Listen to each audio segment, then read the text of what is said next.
Саламатсыздар ма? Бүгінгі біздің дайындаған жобамыз, бұл жерде біз кәсіп бастау үшін ең бірінші бизнес жоспар жасалынады. Сол бизнес жоспарды өзіміздің жобамызға сәйкес дайындадық. Жобамыздың аты зәм-зәм газдалмаған асханалық ауыз суы деп аталады. Біздің Бейнеу ауданында 80 мыңнан астам тұрғын тұрады, бірақ бізде әлі күнге дейін асханалық газдалмаған ауыз суды үйге дейін жеткізіп беру, кеңселерге дейін жеткізіп беру қызметтерімен қоса бізде ондай қызмет түрі жоқ.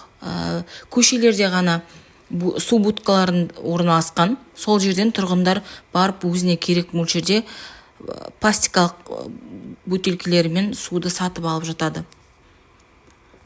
Мысалы, біздің Бейнеу политехникалық колледжінде кулер орналасқан, бірақ оны үнемі тарадағы таза ауыз сумен ауыстырып отыру мүмкін емес, себебі ондай қызмет түрі бізге жақын жерде Ақтау қаласында ғана бар.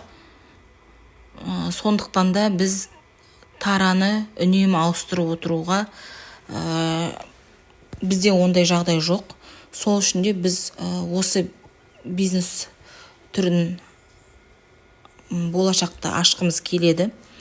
Бұл жерде көрсетілген барлығы біздің кәсібімізді бастау үшін қанша сума қажет, прайс көрсетілген, маркетингтік жоспар, айына, аптасына біз шамамен тұрғындардың шамасына қарай қанша клиентті қамтамасыз ете алатынымыз, одан түсетін табыс, маркетингтік жоспарлау, 4P бағыты бойынша шығындар көрсетілген, табысты көрсеттік, және де біздің таза пайдамыз бір айға есептегенде свод талдау көрсетілген, күшті жақтар, мүмкіндіктер, әлсіз жақтары, қауіптері, барлығы осы біздің жобамыз туралы бизнес жоспарда көрсетілген.